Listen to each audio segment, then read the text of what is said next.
ചുറ്റിലും ഇരുൾ മൂടി നിൽക്കുമ്പോൾ അങ്ങകലെ വഴികാട്ടിയായി തെളിഞ്ഞു നിൽക്കുന്നതാണ് നക്ഷത്രം. സുവിശേഷത്തിൽ പറയുന്നു, കിഴക്കു കണ്ട നക്ഷത്രം അവർക്ക് മുൻപേ നീങ്ങിക്കൊണ്ടിരുന്നു. അത് ശിശു കിടക്കുന്ന സ്ഥലത്തിന് മുകളിൽ വന്നു നിന്നു. ആകാശത്തിലെ നക്ഷത്രങ്ങളെ നോക്കി ഇരുന്നിട്ടുണ്ടോ? അതിലും മനോഹരമായൊരു കാഴ്ച ഭൂമിയിൽ മറ്റൊന്നിനുമില്ലെന്ന് ചിലപ്പോൾ തോന്നിപ്പോകും. ക്രിസ്തുമസ് നാളുകളിൽ നക്ഷത്രങ്ങൾ തെളിയിക്കുമ്പോൾ അറിയാതെ തന്നെ ഒരു സന്തോഷം, ഒരു പ്രതീക്ഷ നമ്മുടെ മനസ്സുകളിൽ ഈ നക്ഷത്രങ്ങൾ നിറയ്ക്കുന്നുണ്ട്.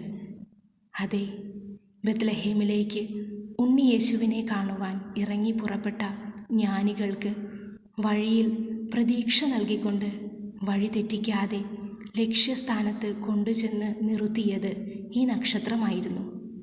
ഉണ്ണിയെ കണ്ട ആ നിമിഷങ്ങളിൽ അവർ അനുഭവിച്ച ആനന്ദം അവർണ്ണനീയമായിരിക്കാം. എപ്പോഴും പ്രതീക്ഷയും ആനന്ദവും വീണ്ടെടുക്കലുകളും ഒക്കെ നമ്മുടെ ജീവിതത്തിൽ പകർന്നു നൽകുന്ന ഒരുപാട് നക്ഷത്രങ്ങൾ നമുക്ക് ചുറ്റും തെളിഞ്ഞു വരാറുണ്ട്. ജീവിതത്തിൻ്റെ ഇരുളുകളെ അകറ്റി പുതിയ പ്രതീക്ഷയും പ്രോത്സാഹനവുമൊക്കെ പകർന്നുകൊണ്ട് നമുക്ക് ചുറ്റും തെളിഞ്ഞു നിൽക്കുന്ന അനേകം നക്ഷത്രങ്ങളെ നാം കാണാതെ പോകാറുണ്ടോ? നക്ഷത്രത്തിൻ്റെ സഹായത്താൽ മാത്രം ലക്ഷ്യസ്ഥാനം കണ്ട ജ്ഞാനികൾ തിരിച്ചും അതേ നക്ഷത്രത്തെ തന്നെയാണ് പിന്തുടർന്ന് മടങ്ങിയതും.